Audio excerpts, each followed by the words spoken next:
Good evening and welcome to Scotland at 7 here at Broadcasting Scotland. My name is Donald C Stewart and I am delighted that we are joined this evening on our broadcast by a great friend of the programme, Greg McCara, Chief Executive of the Scottish Independence Foundation. Glad to have you with us and welcome, Greg, to the programme. Glad to be here, Donald. Nice to see you again. Looking forward to the chat. Magic, thank you. And of course, as always, we begin with the Ukrainian update on day 559 of the illegal Russian attack on the state of Ukraine. Ukraine has said its troops had regained more territory on the Eastern Front and were advancing further south in their counter-offensive against Russian forces. The United States, United Kingdom and European Union officials are planning to jointly press the United Arab Emirates to halt shipments of goods to Russia that could help Moscow in its war against the Ukraine. Kim Jong-un is to travel to Russia this month to meet Vladimir Putin and discuss the possibility of supplying weapons to the Kremlin for the war in Ukraine. A US official speaking to journalists on condition of their anonymity said details of the expected meeting were still unclear, but added that it was likely to take place in the Russian port city of Vladivostok, given its proximity to North Korea. Russia's Federal Air Transport Agency has said that Moscow's two major airports, Vnukovo and Sheremetyevo, as well as the Sikovsky Airport, have resumed normal operations from 7:30 a.m, which is 4:30 Greenwich Mean Time today. This came after an earlier temporary traffic suspension. The Russian Defence Ministry said Russia had shot down at least 3 Ukraine-launched drones earlier today that were targeting the country's capital. The ministry said that its air defence systems destroyed 2 drones over the Kaluga and Tver regions which border the Moscow region, as well as one closer to the capital over the Istra district of the Moscow region. In their statement this morning, the Russian Defence Ministry also claimed Russian air defences destroyed a Ukrainian aeroplane-style drone over Crimea, in addition to the 3 Ukrainian drones they said had been targeting Moscow. The Kremlin has said that it does not think Ukraine's decision to appoint a new defence minister would change the nature of the Ukrainian government in response to Ukrainian President Volodymyr Zelensky sacking Defence Minister Alexei Reznikov and replacing him with Rustem Umerov, a Crimean Tatar and former MP. The governor of Russia's Western Bryansk region said border guards and security forces had thwarted an attempt by a Ukrainian sabotage group that tried to cross into Russia. General Sergei Surovikin, who has not been seen publicly since Wagner boss Yevgeny Prigozhin's abortive mutiny in June, is reported to have resurfaced. Ostorozhno media published a picture of the former aerospace commander alongside his wife, which was reported to have been taken in Moscow on Monday. And there is no evidence of a breakthrough in the Black Sea grain deal following Turkish President Recep Tayyip Erdogan's face-to-face talks with Vladimir Putin. Erdogan had claimed a deal to export Ukrainian grain through the Black Sea could be revived, but Putin responded again by accusing the West of reneging on promises. Ukraine on Monday named the Russian helicopter pilot it said defected over his opposition to Moscow's invasion after flying across the border in a long-term special operation led by Kyiv. The intelligence wing of Ukraine's Defence Ministry identified him as 28-year-old Maxim Kuzminov from the 319th Separate Helicopter Regiment based in Russia's Far Eastern Primorye region. Greg, one of the things that stands out there, of course, is the sacking of the Defence Minister. We're well used to shuffles and reshuffles, and I know that Keir Starmer has been doing a bit of that down in Westminster, but in the middle of a war, sacking the Defence Minister would seem to be rather odd, except of course that this is taking account of a number of corruption scandals that have happened within Ukraine, and Zelensky seems to be setting out a very clear agenda that he does not want to be tainted by those scandals. I think it's essential that he actually takes that kind of approach There are some countries where if you're involved in corruption, then you just get promoted in government. I won't go pointing any elbows at the governments I'm talking about, but you can guess. But Ukraine has plenty of international friends, and it doesn't want to go losing any of them because there's a lot of respect for the country, for the government in the country, for the president himself. So it's a hard action to take, but he's taken it, and what's happening there just now over the last few days, in particular, suggests that they're getting by fine. And one single person, defence chief, doesn't necessarily dictate the outcome of an extended conflict. So, it should work fine for them. And we move from the change in the Defence Minister in Ukraine and the international implications and indeed national implications within Ukraine for that, to another government setting out their programme for the future, as today was the day that the Scottish Government published their programme for government, with First Minister Humza Yousaf pledging that reducing poverty, delivering growth, tackling climate change and providing high quality public services will be the Scottish Government's top priorities for the year ahead. Outlining his first programme for government, the First Minister described it as unashamedly anti-poverty and pro-growth. The package of measures aims to help build a more equal society through concerted efforts to eradicate poverty, tackle the cost of living crisis and create opportunities for businesses and individuals. The programme supports the Scottish Government's wider work in building a fair, green and growing economy and strengthening public services. Their commitments include expanding access to funded childcare, paying social care workers in a direct care role and frontline staff providing funded early learning and childcare in the private, voluntary and independent sectors at least £12 an hour from April. Speeding up renewable energy projects with a new deal for the onshore wind industry. Delivering a new £15 million support package to unleash entrepreneurial talent. Expanding free school meals in primary schools. The First Minister commented that the Scottish Government will always be on the side of the people we serve. Scotland is, certainly should be, a land of opportunity, but I know it doesn't always feel like that to people bearing the brunt of the UK government cost of living crisis, to families living in poverty, to struggling businesses, to those who will face consequences of discrimination and inequality. I get that. This programme is an opportunity to be explicit about the driving mission of this government, so let me make it abundantly clear. We are a government who will maximise every lever at our disposal to tackle the scourge of poverty in our country. But let me be equally clear.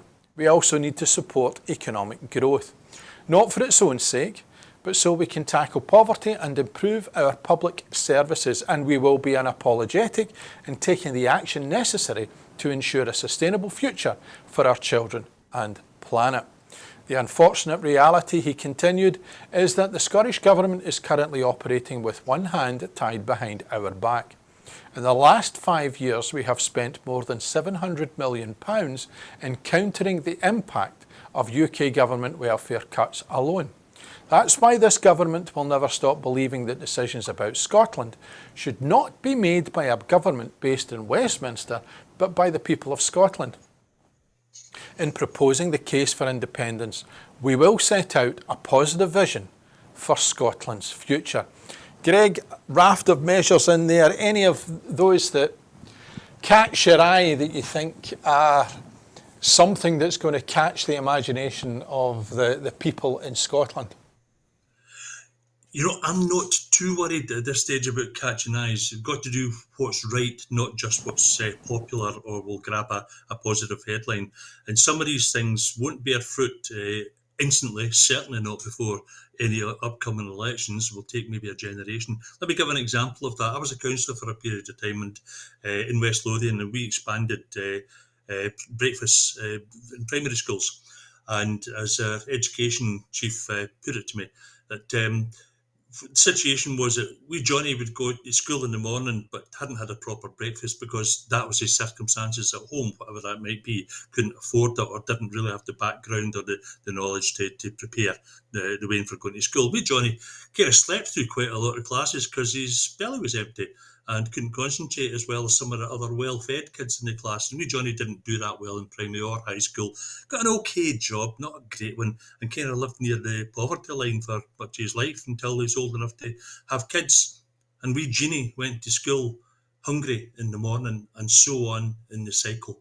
And they had to break that cycle. So an investment now in free school meals doesn't bear returns in weeks, months, or even a few years. It's a generation, but it's the right thing to do. That's just one example. Child care expansion is a similar thing where there's another cycle that we've got to break in there, which is that childcare is a great thing because parents been stuck in the home, and it's for fathers as well as mothers. Parents been stuck in the home when they really want to be out socialising, living fuller lives. It helps them to get out and get a job. But the economic benefit of that is that they earn money. And for all the childcare system costs a fair bit to put in place, the parents earn money, and the money then goes to the government in tax. And there's where the problem arises, because it goes to the wrong government. Only a bit of that comes to the Scottish Government. The bulk goes to the Westminster Exchequer. If it all came to the Scottish Government, then the increased tax yield would allow us to pay for more childcare, and you'd have a virtuous and upward spiral. All would help, each part would help the other part. But instead, the money gets sucked out of Scotland, even though it's actually paid in there by the Scottish Government from what is in reality our own money. The money the Scottish Government has is Scottish money, which we get some of it back from Westminster, sent mainly to Westminster, don't get it all back. So that's just a couple of them. I would make a comment there about economic growth. I'm a fan of the concept, the reality, preferred reality of a green, sustainable growth. Economic growth for its own sake it makes rich people richer, sure. What does it do for ordinary people? Does it make their lives better? And is there a cost to it, to the environment, to people's well-being? Have they been driven too hard? Are they working too long hours? Discussions about having maybe a reduced working week are very, very good indeed. It works elsewhere. Time for us to try that one out. Too many other things in there, but I think it's a good programme. And I like the idea that it's not just for a quick hit, for electoral gain, as so many politicians do, but it's actually thinking about the well-being of the country and the people of the country in the medium and long term. Indeed, but one of the most astonishing things that I saw and read out there is the £700 million that has been used to mitigate things like the bedroom tax and those decisions down in Westminster. What could we have done with £700 million? Quite a lot, and beneficial things. Undoing the wrong of others is a costly and a rather negative process. Avoiding those wrongs being done in the first place is really what we want to do. It's a fair chunk of money, and again, we're talking about this virtuous spiral, that if instead of having to mitigate these nasty things that have been done to Scotland, we could actually invest it in the longer term future, then we'd be a happier country. We might be able to even tuck some money away. You look at Norway, for example. It's got a sovereign wealth fund, and it's tucked a bit of money away. It's equivalent to the many, many thousands of pounds per person in the country. It's an absolute fortune. And they're the same size as us, but they've got that tucked away for a rainy day.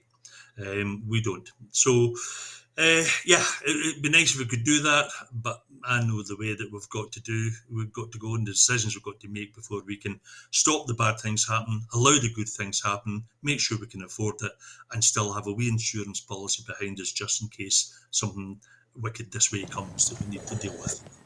Indeed, and just a couple of the other things that have not made headlines, and stakeholders who have come in order to endorse what the Scottish Government has done. The Trussell Trust, for example, talking about the Essentials Guarantee. Scottish Government, I'm quoting, has shown the ambition for ending for the need for food banks.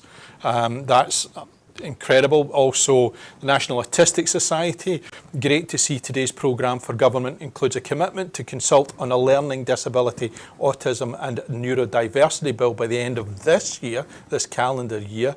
National Autistic Society, Scotland also, as well as their director, more generally also supporting that. The Promise, the Care Experience campaigner Ryan McShane coming in. Ash Scotland, Sheila Duffy. Delighted to see that there is a consultation on banning the sale of disposable cigarettes, e-cigarettes. The reopening from the Glasgow Disability Alliance, the Independent Living Fund, Revenue Scotland, the delivery of the Building Safety Levy, and the page we go, Rape Crisis Scotland, talking about the gendered impact of poverty, the National Union of Students, the scrapping of peak time rail fares. I mean, again, these are all small things that make massive differences. And just under the National Union of Scotland's, I don't know if it's connected, as the Scotch Whisky Association also very delighted to see the change of direction in terms of reducing alcohol misuse and promoting responsible consumption. So there's a wide range, although we're talking about not necessarily appealing to a sort of to the best, get the best return in terms of the polls and the ratings and the popularity and so on. It does seem to be that this Scottish Government programme, in his first attempt to put things through Parliament, Hamza Yousaf, has really put his feet firmly on what generally the Scottish population wants to see happening. I think so, and the amazing trick in here is that unlike the rest of the UK, unlike Westminster, Scotland doesn't have a magic money tree. That might sound crazy. Let me explain. Why Westminster does have a magic money tree. Westminster can print money when it wants. It can create money out of thin air. It's how the financial system works, the monetary system works. Scotland cannot do that because Scotland has borrowing powers. They are tiny borrowing powers. And we are absolutely obliged by law to have a balanced budget published each year.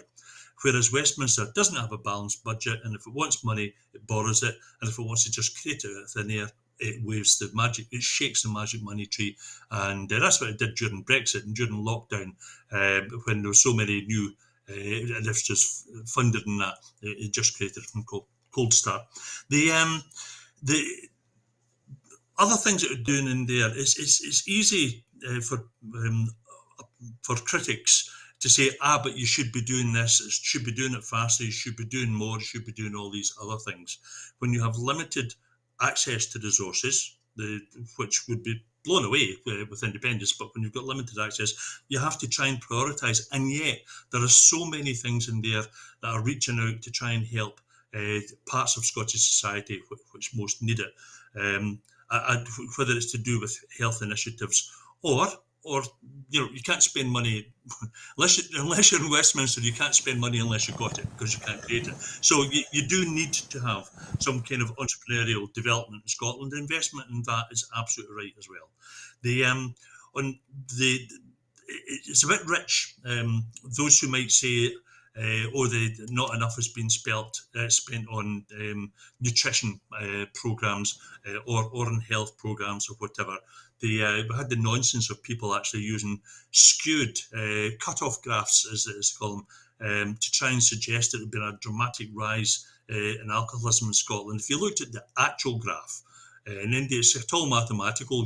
If you're looking at the axis of that at zero, and then you look at the graph, you'll see that it's actually a tiny increase over the last wee while. Something happened recently. What was it? Where people maybe got lonely and possibly drank a bit. What was it again? It was the pandemic. And there are causes for slight glitches. It was a statistical glitch, but no, the Scottish Government gets condemned for it. Scottish Government won't do everything right. I have green tinges to my politics. I like the idea of expanded use of renewables. I like to see a sustainable growth in the Scottish economy. But by and large, rather than anybody dwelling too much on any negatives in that, I think there's enough positives to be very happy with. Indeed. And we go from Scottish Government programme that many have believed is going to be workable to UK Government proposals to restrict the movement of Scottish football fans, which has been called unworkable. The United Kingdom Government has published a consultation document titled Guidelines for Taking Passengers to Sporting Events in Scotland that proposes a series of curbs on sports fans travelling to events in Scotland. The proposals include curbs on where buses can park, as well as new conditions around pub stops and picking up fans from unauthorised locations without police permission. Buses would only be allowed to arrive at the venue no earlier than 2 hours before and not later than 1 hour before the scheduled start of the game, unless otherwise directed by police. Responding to the UK Government's proposal, the SNP Westminster leader Stephen Flynn MP said these unworkable, unmanageable and unenforceable proposals belong in the bin. Scotland's football attendance, the highest in Europe, is something to be celebrated and encouraged, not punished, as the Tories are seeking to do with these absurd suggestions. These will have a severe impact not just on our football clubs, but the small businesses and firms who rely on match day travel and footfall. At a time when Scotland is in the midst of a crucial European qualification campaign, it's telling that the UK Government would issue such a tone-deaf and damaging proposal for our game. Scottish Greens sports spokesperson Gillian Mackay, MSP, waded in with, "These proposals are unwarranted, unworkable and out of touch. The extra work and hurdles created could make it prohibitive for sport fans to travel to Scotland. The knock-on effect for small businesses could also be significant. Pubs and restaurants near football stadiums and other sporting venues rely heavily on passing trade on match days. In a cost of living crisis," she continued, "we should be creating opportunities for traders, not putting them under further pressure.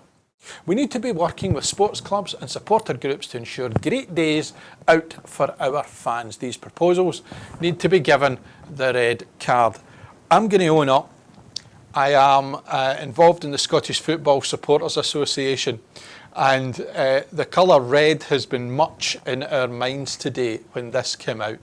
This is an utter and absolute nonsense. I can see Stenhousemuir versus Edinburgh City falling prey to the mass police presence that will attempt to stop them going to a house in order to get a pint an hour or so before the vital League Two decider. It's just absurd. And it, yet again, perhaps, I would suggest, tells us how people in London seem to think anything north of Newcastle is delivered, and how people behave. It seems nonsense. I would take slight issue with what you're saying there, Donald, because you mentioned Stenhousemuir, and if this is about kind of crowd control and stopping people going too mental, then don't forget that Stenhousemuir's got a very strong Viking connection. Ask anybody from Steny. And as such, you know, they have maybe a few berserkers amongst them. But on a serious note in here, this whole proposal is crazy, undemocratic nonsense. The people of Scotland voted in 1997 overwhelmingly for devolution. Everything was devolved except things on a certain list. One of those things that was not on that list was transport. The transport is devolved to Scotland. We have regulate our own buses. We have regulate our own transport system. And this is an attempt by Westminster to rein in devolution, which was, I say again, voted for overwhelmingly in Scotland. And just trying to say, right, they're going to rein it in, impose what they think is right for England, and impose that in Scotland. And actually, rather than getting bogged down into the details of are those proposals right or wrong, I think it's more important and more relevant to actually debate, should they have any entitlement whatsoever to try and override the democratic decisions of the Scottish Parliament on transport issues. And I say no. And if they want to impose it, let them impose it over our heads. And if they say, oh, they want the police to impose it, and the police, who, by the way, are a Scottish force, not a North British force, if the police say they're not going to, and if Westminster wants to override the police, they can take all these steps, and then you can see just how fast the United Kingdom collapses, because folk in Scotland just won't stand up for that. So I wouldn't want to get bogged down in the detail. Is it a good idea? Is it a bad idea? What I'll say, it's not a Scottish idea, and it's only Scottish ideas that are relevant when it comes to devolved issues like transport. Listen to ideas, maybe, but the idea of somebody else imposing them, nah. I mean, how would England feel if Brussels said, we've got a plan for how and when you can open and close your shops and when your buses are going to run? How would they react to that? Well, we know, don't we? We do indeed, and my apologies to any Warriors fans out there, just in case there are any with large horned rimmed helmets coming after me. But my wife is just round the corner from the Warriors, so she knows fine well. I'll maybe not be at Ochil View soon. But one of the things that really got to me here was not just the idea of it being a sort of an English idea that is basically being imposed in Scotland, which quite rightly you've pointed out. And I'm going to use, I'm sorry to say, it's a bit of an own goal, because the biggest mass participation sport in Scotland happens to be football. If you wished to convince people that you had the right idea and you knew what you were doing, the one thing you should leave alone is that mass participation sport and not have a go at people's rights. I mean, we've even got to the point, it's a long time since the 1980 Cup final and the ban on alcohol. We've seen safe standing going back into terraces. There's lots of improvements and changes. Do you think there might be a leader of a political party who might have a third or a fourth job running up and down a line somewhere, who might actually find himself in a difficult position in defending this policy? He's leader of a political party has two problems in it. He's not a leader, and I'm not sure if it's a political party in the normal sense. It's a front for business and their pals in big business. Yes. There's maybe not that I need to say on top of that. It's it's an area that you really don't want to interfere with. It's a popular sport. I'm looking forward to Scotland doing well internationally, both in Europe and the world, every chance. In another game which I follow quite closely, that funny shaped ball. Who knows how we might do in the coming weeks in France? And when people love their sport, you don't muck it up for them. But again, to use your, I saw what you did there, to use your expression, it's an own goal. I hope they keep on scoring them. Indeed, and we go from that form of own goal to something that you referred to, another one, because there's news today that Doverport is to reclaim land from the sea to manage queues because of Brexit. The Port of Dover plans to build on land reclaimed from the sea. Why? To create more space to process passengers in the hope of reducing delays when the European Union introduces its biometric border control system next year. The port's chief executive, Doug Bannister, said building out into the sea could help, after previously warning the new system could cause long tailbacks. The biometric controls, known as the entry-exit system, were due to be introduced in 2022, but have been delayed until autumn of next year, 2024. The automated IT system replaces the manual stamping of passports, which the European Union says is time-consuming, and is designed to register travellers from third countries each time they cross an EU external border. It will record the person's name, type of travel document and biometric data, fingerprints and captured facial images that is, as well as the date and place of entry and exit, as well as refusals of entry. In the past few years, post-Brexit checks have contributed to waiting times and led to long queues at the port. Bannister said that the port had already been planning to reclaim land in its western docks for cargo use. He intends to speed up the project so the area can be used to accommodate passengers when the new border checks start. The acceleration will cost an extra £2 million. The port hopes to finalise the design by the end of the year and start work on reclaiming land come the spring. It is also hoping for a financial contribution from the government. Bannister went on to say that an app could be developed to handle part of the registration process before people arrive at the port. He said the port needed a solution to prevent what he claimed was unacceptable queues forming at the border. This summer, passenger numbers recovered and are nearly back to pre-pandemic levels at the port, and Dover has had its busiest day since before the COVID outbreak, when on Saturday the 29th of July this year, 800 cars arrived every single hour at peak times. The average wait time over the summer was 41 minutes during busy periods. The owner of Eurotunnel, Getlink, is also working to create a new area at a cost of £100 million, where passengers will be able to register their data at 75 stands. Greg, do you think some of that money that we saved from being in Europe, that we could maybe convince the National Health Service to give it up so that we could divert it to make it easier to get in and out of Europe when it was damn easy 5, 6, 10 years ago? It's funny, actually, the boast about the massive amount of money saved from no longer being in Europe. People seem not to think about, where did that money go? Well, actually, it came back out of the centre, the political centre of Europe, back out to projects around Europe. You'll still see signs in public transport systems, whether it's roads or ferries or whatever. Projects around Scotland that have got a note on it saying funded by the European Union. So we got a lot out from it. There was the promise that with Brexit, of course, the money that people were used to getting, especially in areas like, for example, Cornwall, got a very large amount from Europe, but Cornwall voted for Brexit. Then they were told by the British government, don't worry, you'll get the same from us back. Well, they have not. They've got a fraction back of what they wanted, and Cornwall deeply regrets having voted leave. It's the trade part of it is interesting. Yeah, sure, every country was hit by COVID, but not every country was hit eventually by Brexit. But it was Britain that was hit by Brexit primarily.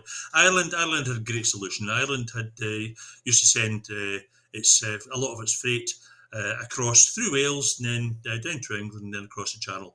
And they have massively built up their ferry fleet and their routes straight to France and the Low Countries, and the bypassing it's much less than it used to be.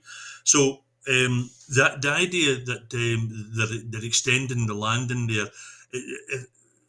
Remember that in the preparation for Brexit, part of the motorway down to Dover was planned to be used as basically a very large car park, and was used as that for a good period of time. So the land being built, it would be maybe a good thing if there was significantly increased trade and there was great economic development. That would maybe be a positive. I would argue that it's therefore the negative, that instead of having the motorway as a car park, they need to have extra land as a car park. And if you've been at Dover, it's extremely landlocked. So that's it, they have to build out to see if they want to do it. So it's not really good news. It's an admission of failure through Brexit. It's a shame, but England's not going to reverse their opinion. Labour Party is utterly opposed to rejoining the EU. The Lib Dems are opposed to rejoining the EU. The Tories obviously dragged us out and want to keep us out. Leaves us only one place to go, eh? It does, and I am astonished that there's not a major UK-wide political party who has got the faith in themselves to stand up and say, we need to get back. It just astonishes me. Yep, I'm not what I would call, I like to think I'm not what I would call a political bigot. I have friends across political parties. I look at the opinions and the policies of a range of political parties, and most parties have something in there that I say, right, I could work with you on that, and I agree with it. But the issue of Brexit, and the Lib Dems in particular, members of voters for the Lib Dems were overwhelmingly in favour of remaining in the EU. And for that party, just for utterly opportunistic reasons, to then ditch a policy which I'd known that they've had since I was a boy, and just I just don't get it. If a party doesn't have a principled backbone, then it blows with the wind and it gets blown away with the wind, and that's maybe what's going to happen to them. It's a shame for them, but I'm not going to shed too many tears. No, indeed. And we stay in Europe, as indeed it looks as though that one man is legally going to stay in Europe, as Germany has refused to extradite a man to the United Kingdom over their concerns about conditions in British jails. German court has refused to extradite this man accused of drug trafficking because they are concerned about how he may be treated when he arrives in a British prison. The decision has been described as a severe rebuke and an embarrassment for the UK by a member of the Law Society.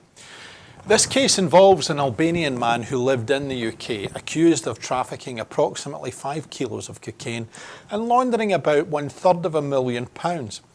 In Westminster's Magistrates Court, they issued an international arrest warrant, also known as an Interpol Red Notice, asking for him to be returned to the UK. He had travelled to Germany because his fiancée was seriously ill there. Karlsruhe Higher Regional Court in southwest Germany made its decision earlier this year, and it has only recently been made public. It's thought to be the first case of its kind in Germany. A translation of the court report said the court decided that the extradition of the Albanian to Britain was currently inadmissible.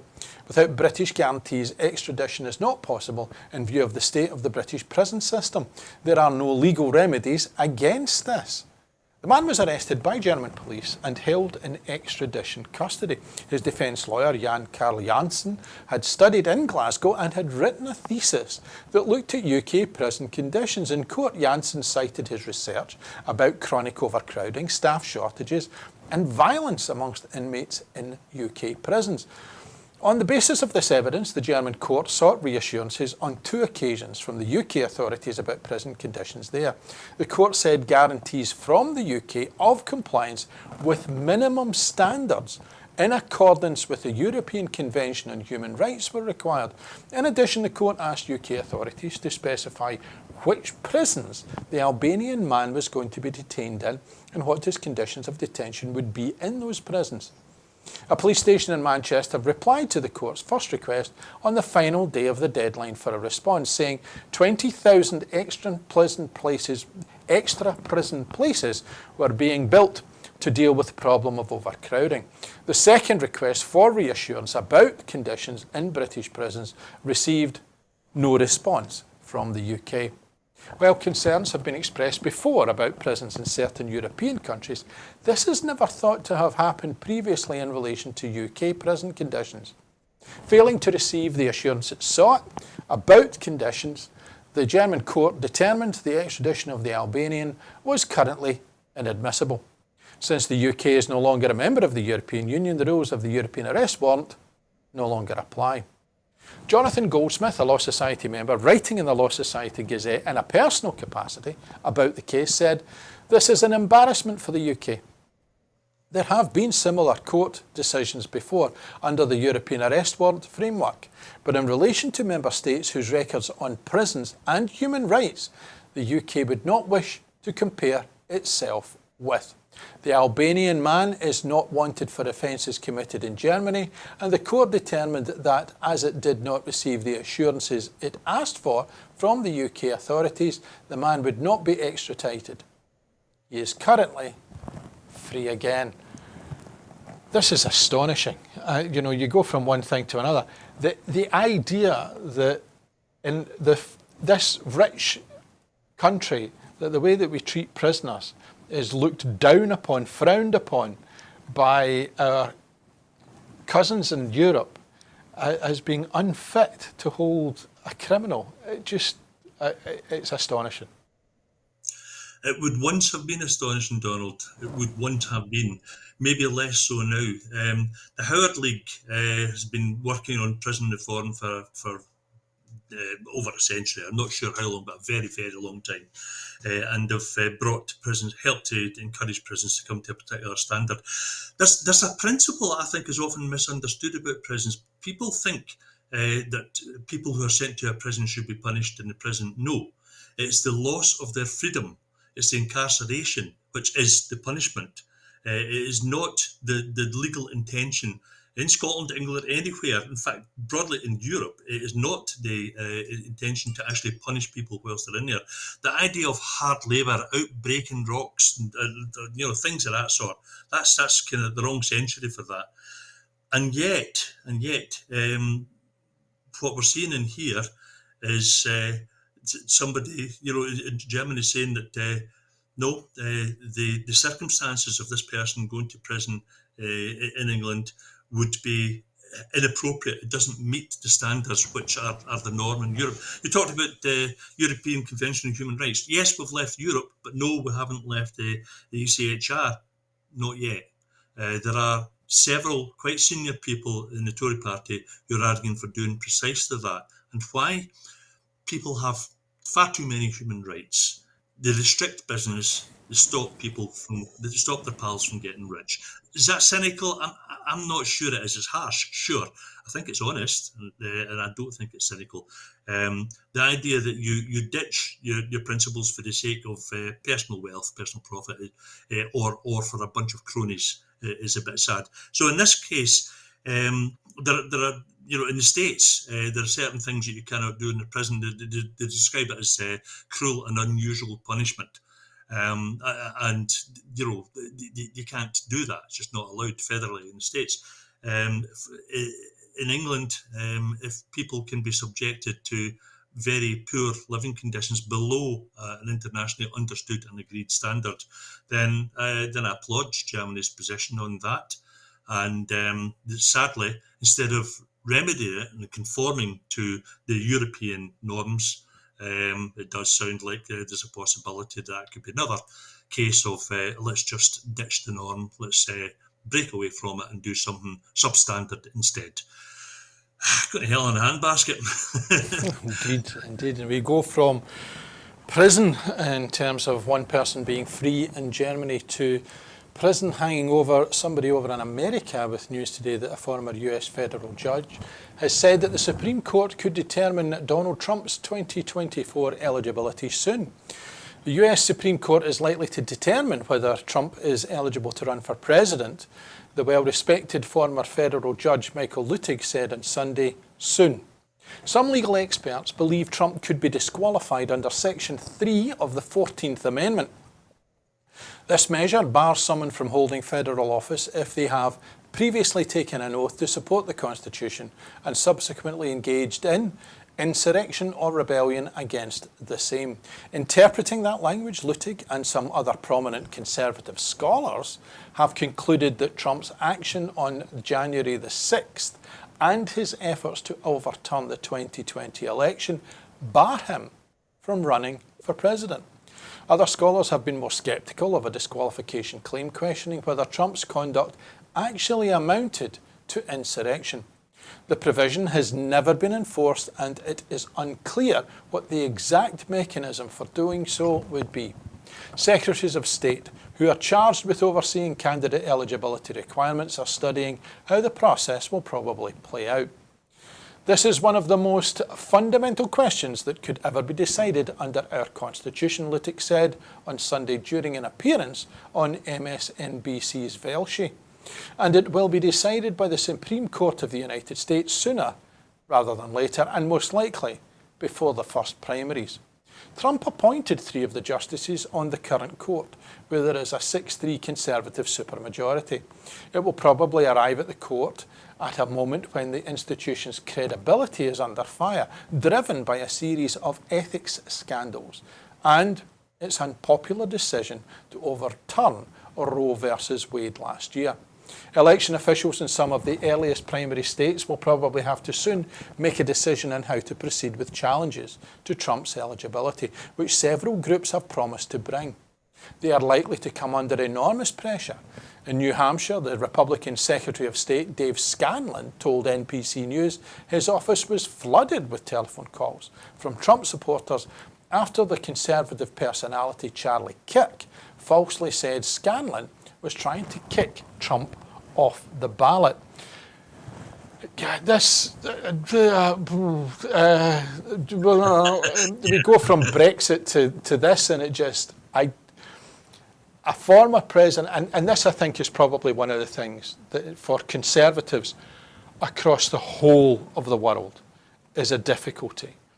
You have people like Boris Johnson and Donald Trump who are Conservative by name, but the inclination that Conservatives of the past would have to be law-abiding, to be rule-abiding, to be people who tried to live to a semblance, at least, of moral authority.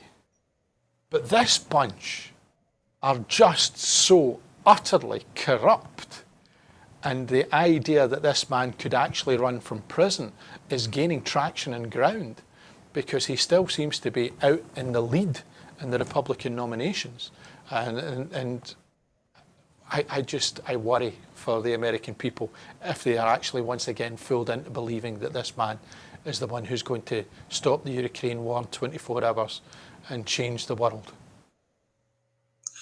It is worrying, and it's extremely polarised. You know, the two possible outcomes are that we might see Trump out of the game entirely, and hopefully see a continuing Democratic presidency and maybe a strengthened position for the Democrats in Congress. The other extreme is that Trump gets through this and wins, and in which case the democratic institutions they're under direct threat rather than the indirect threat that his cohorts got out in the streets to carry out insurrection when he was denied the presidency.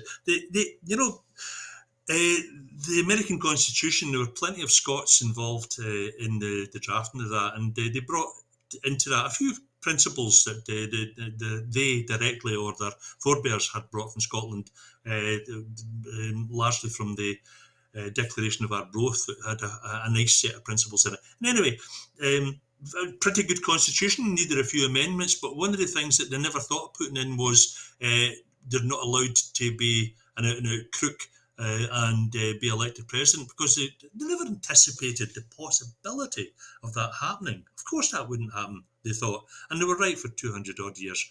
Coming on 250, but now they realise that no, you've got to guard against that as well. Here's an interesting bit, and I've been reading a bit about this.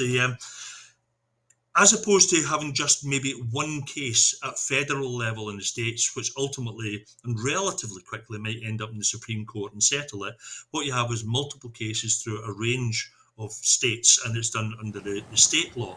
And it's anticipated that the way things are going just now, Donald Trump might spend about 4 to 6 weeks in spring of next year during the peak campaign season, when he really wants to be in jets, flying from state to state on an almost daily basis. Instead, he'll be spending it in courthouses in various states, and he'll fly from courthouse to courthouse instead of podium to podium.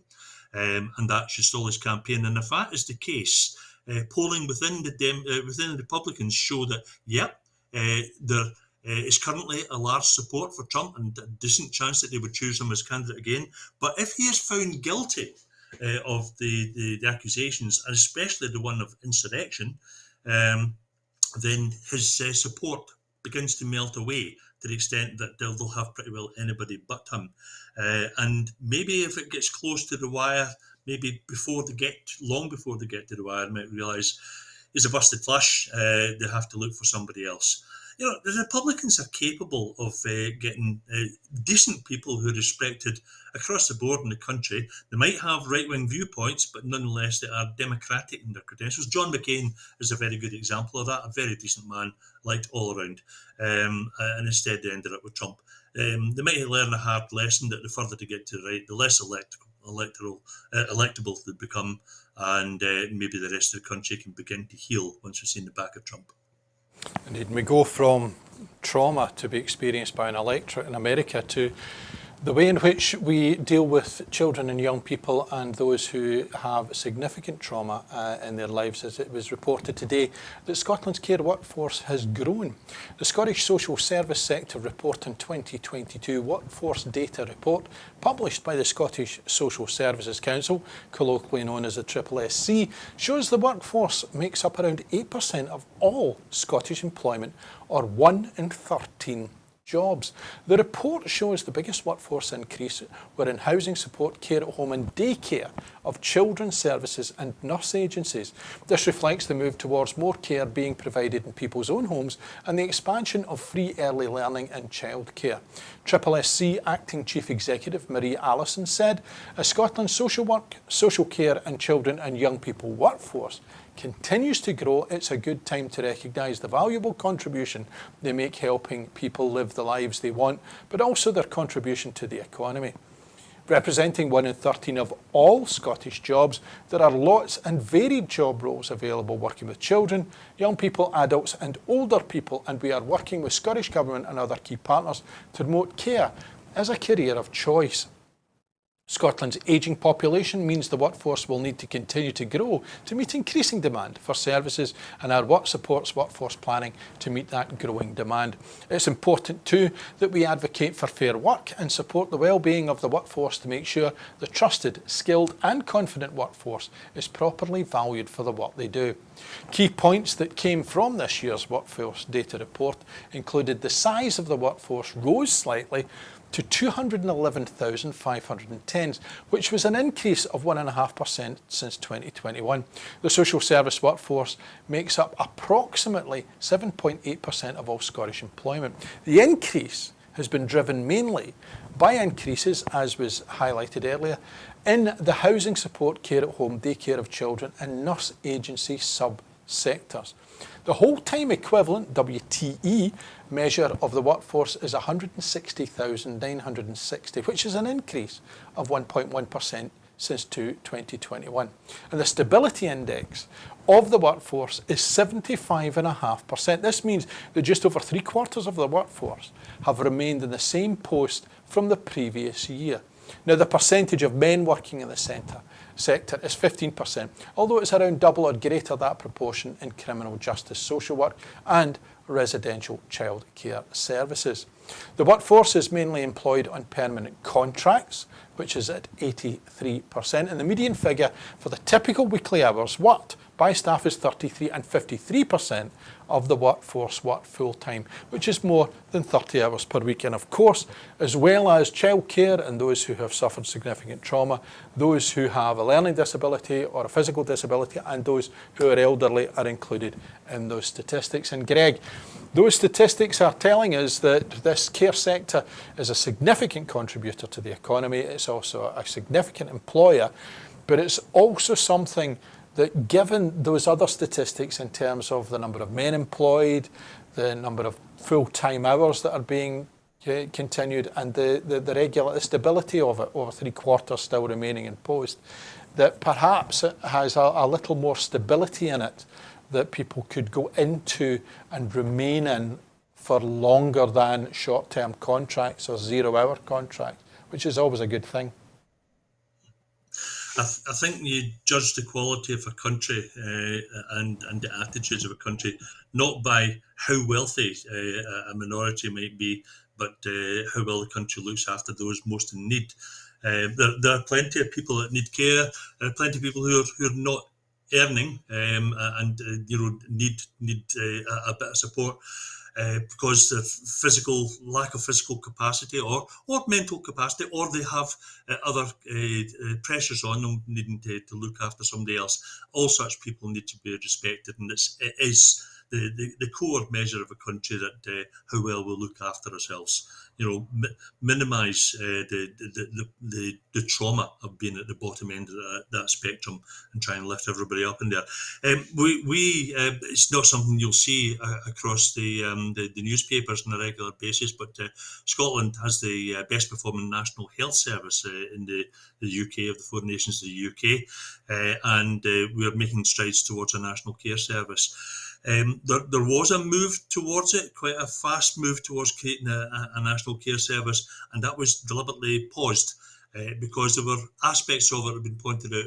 It was getting overly centralised. It was losing the local touch, the involvement of local councils with their local knowledge wasn't strong enough in it. And there was also possibly a danger of too much outsourcing going on in there. And there's an issue with care. A lot of it is outsourced to the private sector, where the profit motive is a driving force because they've got to pay their shareholders, as opposed to the well-being of the community, which really should be the key factor in it. So, bit of work to be done in that, but we're doing not bad. And you pointed out in one of the first items you were talking about, Donald, that the social care wage had increased, and that by a substantial amount. And these are important to respect people working in the care sector, to say nice things. But let me put it this way, and I'll use the analogy of NHS again. When we were encouraged by the UK Prime Minister during COVID to stand on the doorstep and clap for the NHS, I refused to do so, as did absolutely everybody that I'd know and socialised with, because I didn't want to patronise and insult them. I just said, let's pay them. And we've seen as a result of that we've had NHS strikes, we've had junior doctor strikes still happening in England. Not a single strike has taken place anywhere in Scotland in any sector of the NHS because we've shown respect for them. Let's continue to extend that into the care sector. We need them. We've got an ageing population. Other countries have much more severe problems with that. Poland in particular, vastly more severe than Scotland, with the rapid ageing of their population. We actually had a policy some years ago trying to encourage people to move to Scotland. And I was involved in it in the higher educational sector of encourage students to come here, work for a bit, maybe settle, use their talents here. If anybody has listened to this says, oh, that's bringing in too many of these damned immigrants, hey, hands up, grandson of 4, because all my grandparents came from Ireland and worked, made a living. My parents worked, made a living. I've done the same as well and contributed to the population as well. So there's ways of dealing with ageing, an ageing population. If we're a happier country where people see greater prospects, then actually the birth rate tends to increase anyway in those circumstances. It's gloomy, despondent countries where it begins to collapse. And hopefully Scotland will see a more vibrant future. So good on the care workforce. It's nice to see it growing. Maybe that's partly because of... Okay, and you mentioned there... Sorry, Greg. You mentioned there about the local aspect of the NHS and being more local, and the next item is indeed very local, as the tender for the A9 dualling from Tomatin to Moy project has been launched. The contract notice for the construction of the £150 million A9 dualling project Tomatin to Moy has been published today, following an extensive market consultation exercise resulting in a new contract designed to attract more bidders to the competition. It's anticipated that the contract will be awarded early summer 2024, and it's expected to take around 3 years to build. The First Minister announced the launch of the new procurement during a parliamentary statement on the programme for government. The announcement follows an extensive consultation undertaken by Transport Scotland to understand the views of the sector. A new contract of this nature is a complex process, and Transport Scotland said it required some time to get the contract terms and conditions right to maximise interest in contractors tendering. As a result of this engagement, the updated contract strategy for the A9 dualling Tomatin to Moy project uses both a new form of contract preferred by the industry and used widely across the UK, as well as a more balanced approach to the sharing of risk between the Scottish ministers and the contractor. This new procurement represents a significant change in the way that Transport Scotland contracts its major infrastructure projects. The Cabinet Secretary for Transport, Net Zero and Just Transition, Mary McCallan, commented further on the announcement, saying, "I know that today's announcement will be a welcome update for communities and businesses across the A9 corridor. Progression of the A9 dualling programme continues to be a priority for this government, and today's announcement underlines our commitment to one of the largest, most complex infrastructure programmes in Scotland's history. Road safety is of paramount importance to both myself and this government, and I understand how vital dualling the A9 is to the communities and businesses that rely on the A9 each day. Today's announcement is another positive step towards full dualling, and I can assure you that my officials and I continue to work urgently to progress the remainder of this critical programme. The Tomatin to Moy section, once completed, will contribute to our shared vision for Scotland, a connected Scotland with safe, accessible transport systems for all of our communities and businesses, as well as the tourists we welcome each year. It also allows us to set new aspirations for carbon reduction in construction whilst creating employment and training opportunities that benefit the communities surrounding this project. The last item for tonight, Greg, and it combines those things, doesn't it?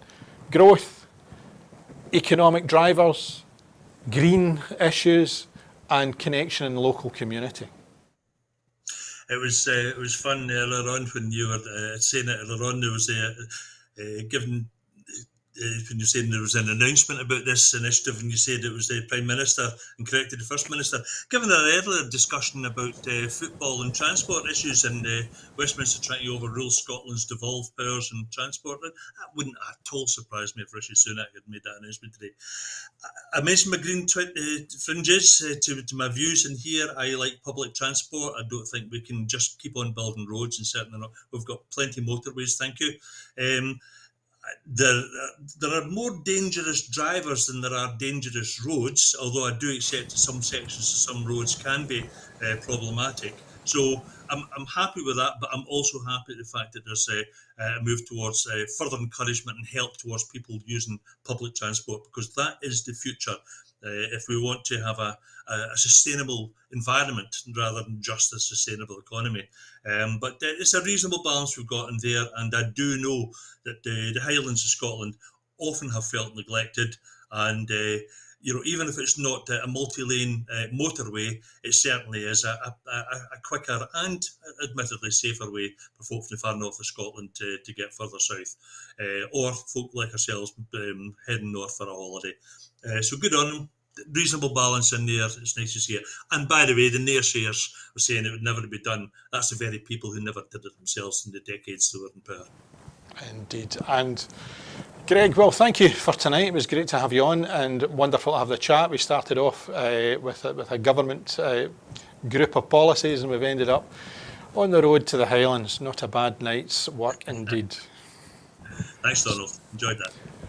So that is it for this evening. But before I go, I just want to remind you, as we do all the time, that at Broadcasting Scotland, we are dependent upon the generosity of our supporters. To everybody who has donated, particularly this time when the cost of living and everything else is particularly tough, if you've signed up to make a regular monthly payment, from everybody here, thank you very much.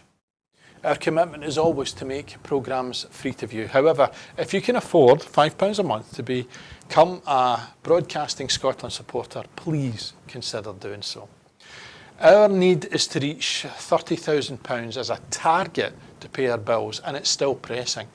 However, the generosity of our supporters has given us a little more time.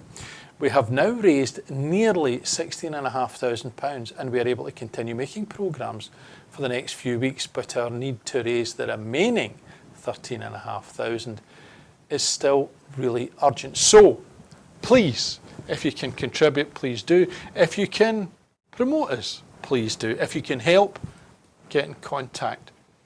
But from here tonight, where we started with the launch of Scottish Government legislative programme and then heard during the course of the night as Scottish legislators were at the very beginning of the American Constitution, and some guy in a German courtroom seems to have used his time in Glasgow wisely before becoming a lawyer.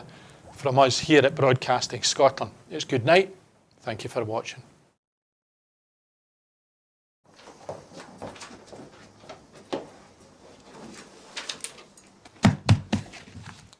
Hello and welcome to Broadcasting Scotland. My name is Lewis McGlynn.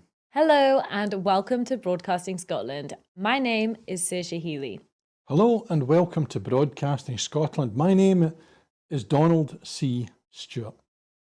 Broadcasting Scotland is Scotland's independent broadcaster, providing factual news, reporting on the issues important to the people of Scotland. We're committed to public service broadcasting, and with your support, we will produce even more programmes. Provide opportunities for young people interested in media production and broadcasting, and challenge preconceptions of what Scottish media looks like, amplifying Scotland's voice and reflecting its communities. We can already deliver high-quality live news, and we will create the highest quality programmes for you to enjoy.